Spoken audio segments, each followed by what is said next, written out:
بانی P T I کے حوالے سے جو ہے مختلف قسم کی خبریں سامنے آ رہی ہیں. نعیم بخاری صاحب نے بانی پی ٹی آئی کے حوالے سے کچھ نئی سٹیٹمنٹس جو ہیں ان کی جانب سے جاری کی گئی ہیں, لیکن اس کے ساتھ ہی ساتھ پی ٹی آئی رہنما اعظم سواتی کے قرآن پر حلف لے کے جو ہے کچھ انکشافات بھی سامنے آئے ہیں. بخاری صاحب, اب یہ جو اعظم سواتی صاحب جو انکشافات کر رہے ہیں, ایک دفعہ وہ پہلے پروگرام میں شامل کرتے ہیں, پھر اس پہ آپ کا کامنٹ لیتی ہوں کہ ان کی جانب سے کیا کہا جا رہا ہے. حقائق بتانے ضروری سمجھتا. میں جیسے جیل کے اندر گیا, خان صاحب آپ کی جیب کے اندر کھوٹے سکے ہیں. پھر میں نے خان صاحب کو یاد دلایا کہ دسمبر 2022 کے اندر جب نئے آرمی چیف کا تقرر ہو چکا تھا, آپ نے ایک دن مجھے بلایا اور کہا کہ میں اس سے بات چیت کرنا چاہتا ہوں.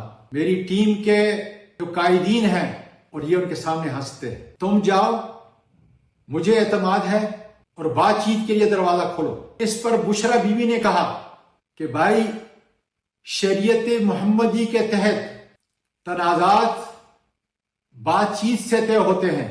اس کے بعد میں نے جنرل عاصم منیر کے ایک استاد یا اس کے قریبی دوست, ان سے معاونت چاہی, انہیں بڑی کوشش کی. ڈاکٹر علوی صاحب کے ذریعے سے کافی کوشش کی گئی, دروازے نہیں کھلے بات چیت. میں نے خان صاحب کو پھر کہا, خان صاحب 22 اگست کو میں جو یہاں پہ آیا تھا, مجھے پارٹی کے سارے جو لیڈر ہیں, جس میں عمر ایوب خان تھا, جس میں علی امین خان تھا, شبلی فراز صاحب تھے, دیگر لوگ وہاں پہ موجود تھے, انہوں نے مجھے سویا ہوا اٹھایا. گور صاحب ٹیلی فون پہ تھے کہ آپ گور صاحب کے ساتھ جاؤ گے اور اس جلسے کو 22 اگست کے ملتوی کراؤ گے, اس لیے کہ خون خرابے کا خطرہ ہے. میرا کسی سے کوئی رابطہ نہیں ہے. مجھے اجازت دیں کہ میں ڈاکٹر علوی کے ذریعے اور دوسرے لوگوں کو شامل کر کے بات چیت کے دروازے کھولوں. خان صاحب نے کہا تمہیں بالکل اجازت ہے, اگر بات چیت کرتے ہیں تو میں پہلے دن کی طرح سے تیار ہوں. جی بخاری صاحب, یہ اعظم سواتی کے حلفیہ بیان کے بعد اب کیا کہیں گے؟ دیکھیے, پہلی بات تو یہ ہے کہ اعظم سواتی از ناٹ اے وانڈرر کہ کوئی سڑک پہ جاتا بندہ کو اچانک کچھ کہہ رہا ہے. اعظم سواتی از اے سینئر لیڈر, اس کے بارے میں کوئی ابہام نہیں ہے. بانی کے ساتھ قربت ان کو رہی ہے. اب وہ جو کچھ کہہ رہے ہیں قرآنی حلف پہ کہہ رہے ہیں. اب میں سوائے اس کے میرے پاس کوئی چارہ نہیں ہے کہ میں اعتبار کروں کہ وہ کیا کہہ رہے ہیں, لیکن وہ جو کہہ رہے ہیں وہ پی ٹی آئی کے موقف, بانی کے موقف کو برباد و تباہ کرنے سے کے مترادف ہے. آپ یہ دیکھیے کہ آپ تو لانگ مارچ نکال رہے تھے جو وزیر آباد میں جا کے کسی ایک اور حادثے کی وجہ سے ختم ہو گیا, to stop the appointment of lieutenant general Asim Munir as chief of the army staff. Is that right or not? بالکل. اور اگست میں آپ سواتی صاحب کو بلا کے کہہ رہے ہیں گل کرو, شروع کریں, گفتگو شروع کریں, میں اسی طرح سے واپس بیک ٹو اسکوائر ون جانے کے لیے تیار ہوں. Is that right? This is what he is saying. اب آپ مجھے بتائیں میں کیا سوچوں, لہذا ہو کیا رہا ہے اس وقت؟ ہو رہا ہے یہ کہ بانی پی ٹی آئی جیل میں ہے اور جتنے لیڈرشپ ہے, چاہے وہ وکلا کے دھڑے ہیں, چاہے وہ پرانے سیاستدان ہیں, چاہے وہ بعد میں جوائن کرنے والے لیٹرل انٹرنٹس ہیں, سب کھل کے کھیل رہے ہیں, مزے لے رہے ہیں اور بانی کے باہر نکلنے کو ناممکن بنانے کے لیے مشترکہ کوششیں کر رہے ہیں. وہ لوگ جو ترانے گاتے تھے وہ کس قسم کی باتیں کر رہے ہیں. ابھی تو آپ نے صرف یہ سنائی ہے نا, ابھی تو آپ کو میں نعیم بخاری سناؤں گا تھوڑی دیر میں, لیکن اس سے پہلے ذرا ہم تھوڑا سا پارٹی کا جائزہ لے لیتے ہیں. بالکل بخاری صاحب, پارٹی کے اندر توڑ پھوڑ اور ڈیوائڈ تو ہے ہی بخاری صاحب, لیکن ابھی یہ جو اعظم سواتی صاحب کا بیان ہے, اس کے بعد بانی پی ٹی آئی کا جو ایک بیانیہ ہے کہ انہیں عدالتوں کے ذریعے جو ہے ریلیف چاہیے, عدالتوں میں ان کے جو کیسز چل رہے ہیں, تو ابھی انہوں نے تو صاف طور پہ کہہ دیا کہ وہ اسٹیبلشمنٹ سے بات کرنے کے حوالے سے انہیں کہتے رہے ہیں, تو پھر وہ بیانیہ اب کہاں سٹینڈ کرتا ہے؟ بانی وہ بیانیہ کہیں نہ تھا, نہ ہے, نہ ہوگا. دیکھیے کیوں, یہ تو بات آپ کو 22 اگست 2024 کی بتا رہے, 2022 کی بتا رہے ہیں. یہ ابھی کیا نکلے تھے لے کے باہر بیرسٹر سیف اور علی امین گنڈا پور, کہ مینڈیٹ دے دیا ہمیں انہوں نے کہ اسٹیبلشمنٹ سے جا کے بات کریں اور راستہ نکالیں. از دیٹ رائٹ؟ بالکل. انہوں نے کہا کہ ہم نے انہیں کنونس کرنے کی کوشش کی ہے. کدھر گیا بیانیہ؟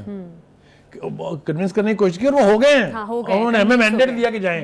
اس کے بعد جو ہی وہ باہر نکلے, باقی کی پارٹی جو تھی جنہوں نے سمجھا کہ ہے اتنا اہم ٹاسک ان کو دے دیا, ہم کھڑے دیکھتے رہے ہیں, انہیں وہ ایسی تیسی کی ہے ان کی کہ جو سب کے سامنے ہے. پر صاحب اس وقت پی ٹی آئی کرائسس کا شکار تو ہے. اعظم سواتی صاحب 2022 والا جو ایک انسیڈنٹ ہے یا جو ایک بیان ہے وہ اب بیان کر رہے ہیں, اس سے پہلے کر دیتے بیان اگر تو وہ واقعی بتانا چاہتے تھے, کیونکہ بانی پی ٹی آئی تو ڈے 1 سے کہہ رہے ہیں کہ انہیں عدالتوں سے ریلیف چاہیے, انہیں اسٹیبلشمنٹ سے بات ہی نہیں کرنی. آپ نا میری جگہ صحافت بھڑکا دیتی ہیں. آپ مجھے بتائیے 4 سال کے بعد کس نے کہا تھا حکومت, میں تو نہیں چلا رہا تھا, وہ تو جنرل باجوہ اور جنرل فیض ابھی چلا رہے تھے, کس نے کہا تھا ذرا مجھے بتا دیجیے, کس نے کہا تھا؟ بولے نا, نام لے لینا, نام لے لینا. کیا ہوں؟ جی جی عمران خان نے کہا تھا نا یہ, بالکل. تو پھر آپ سواتی بیچارے کو کیوں کہہ رہی ہیں؟ نہیں یہ تو رواج ہے وہاں, تو یہ تو وہاں کی سیاست ہے.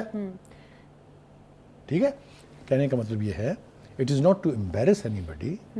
یہ ہے کہ جب آپ بیک اینڈ فورتھ ہوتے رہیں گے اپنے موقف پر, اگر آپ بیانیاں چینج کرتے رہیں گے, تبدیل کرتے رہیں گے, پھر آپ کی کریڈیبلٹی صفر ہو جاتی ہے.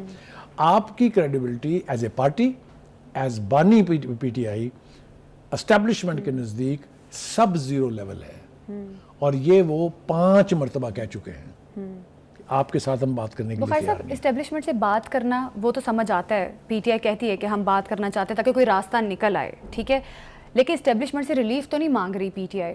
یہ جو ایک تو پھر کیا مانگ رہے ہیں؟ بات کرنے میں اور ریلیف میں کیا فرق ہے, میرا یہ آپ سے سوال ہے. میں آپ کو بتاتا ہوں, دیکھیے بات کیا رشتہ کرنا ہے, کوئی ریلیف لینا ہے نا, اور یہ وہ سمجھتے ہیں اور بلیو کرتے ہیں کہ ریلیف صرف ملٹری اسٹیبلشمنٹ دے سکتی ہے.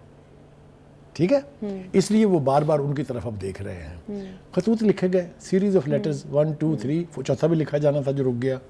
ٹھیک ہے, 4-5 مرتبہ خواہش جو سیاستدانوں سے جو مذاکرات کا سلسلہ پارلیمنٹ کی چھت کے نیچے شروع ہوا تھا, وہ آپ نے 2 دفعہ توڑا, اس لیے کہ آپ کی ایک ملاقات ہو گئی تھی پشاور میں آرمی چیف کے ساتھ. پھر آپ نے سوچا ہم تو ایسی گل نہیں کرنی جناب, ہم تو ساری موجہ ہی موجہ نے, تو وہ موجہ ہی موجہ. ابھی ٹھہرنا بھی تھوڑا سا مجھے رہ گیا یہ, ابھی تو جو نعیم بخاری صاحب نے کہا ہے ذرا وہ سنیے.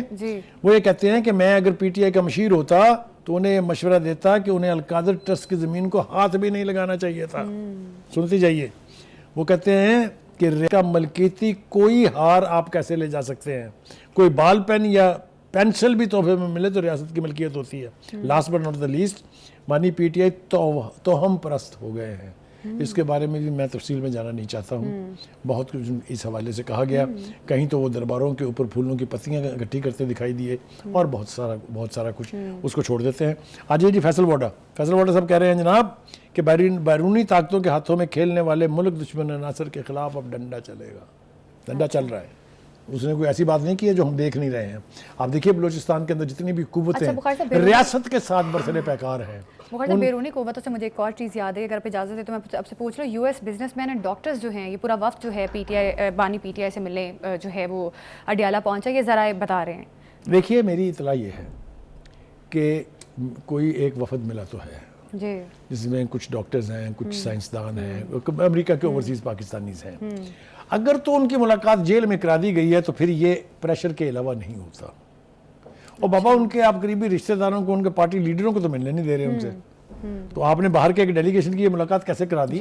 اچھا, کیونکہ ابھی ایک امریکہ کا ڈیلیگیشن بھی آ رہا ہے. جی وہ بھی آ رہا ہے. اگر آ کے انہوں نے بھی بات کر دی, حالانکہ اب تک امریکن اسٹیٹ ڈپارٹمنٹ کی پوزیشن بہت اسٹیٹڈ ہے اور بہت کلیئر ہے, کسی آفیشیل کی طرف سے ابھی تک کوئی ایک لفظ نہیں کہا گیا.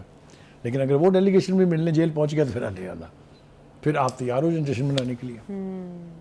ٹھیک بخاری صاحب, لیکن ابھی آپ کو کیا لگ رہا ہے جو ابھی منظر نامہ بن رہا ہے, یا اعظم سواتی صاحب کے بیانات, یا ہم جو تھے نعیم بخاری صاحب کی اسٹیٹمنٹ, یا اس کے علاوہ بھی پی ٹی آئی کے اندر جو ملاقاتیں نہیں کرنے کی اجازت نہیں دی جا رہی, اور علی امین گنڈا پور صاحب کی جو اسٹیٹمنٹ ہے, ابھی بیرسٹر گوہر صاحب نے تو انہیں کہا ہے کہ آپ ذرا کیئرفل رہیں اپنے ورڈز کے ساتھ. تو بخاری صاحب کیا لگتا ہے پی ٹی آئی کے لیے کیا منظر نامہ ابھی رائٹ ناؤ کیا بنتا جا رہا ہے؟ پہلی بات تو یہ ہے کہ اس پوری ڈیولپمنٹ نے بانی پی ٹی آئی کا اور پی ٹی آئی کا بیانیہ جو ہے اس کے فلیتے اڑا کے رکھ دی ہیں. بالکل, وہ تو سب کے سامنے. دوسری بات یہ ہے کہ بیانات صرف کنٹراڈکٹری یہاں تک محدود نہیں ہیں. آپ دیکھیے اسد کیسر, شہرام ترکزئی, ترکئی, جنید اکبر, بیرسٹر گوہر, سلمان اکرم راجہ, یہ کیا کہہ رہے ہیں؟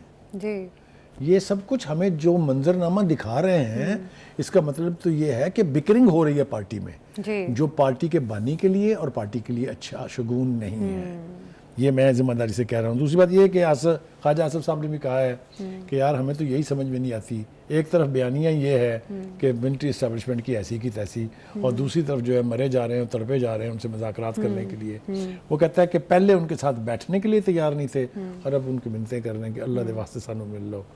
یہ سارا کچھ جو ہے بانی کی ساری کی کرائی پر پانی پھیر رہا ہے. جی یہ میں ذمہ داری سے کہہ رہا ہوں کہ جتنی بڑی پارٹی ہے, جتنا بڑا پارٹی کا ووٹ بینک ہے, اس لیڈر کی ناک کے نیچے لوگوں کو اس قسم کی حرکات کرنے سے اجتناب کرنا چاہیے جس سے پارٹی اور پارٹی کے بانی کا امیج کمپرومائز ہو رہا ہے. بالکل, ان تمام تر چیزوں سے پی ٹی آئی کے لیے مزید چیلنجز جو ہیں وہ بڑھتے جا رہے ہیں. پی ٹی آئی میں اس وقت اعتماد کا فقدان جو ہے وہ سب کے سامنے ہے. آگے پی ٹی آئی کے لیے کیا راستہ بنتا ہے یا نظر آتا ہے وہ دیکھنا بھی باقی ہے.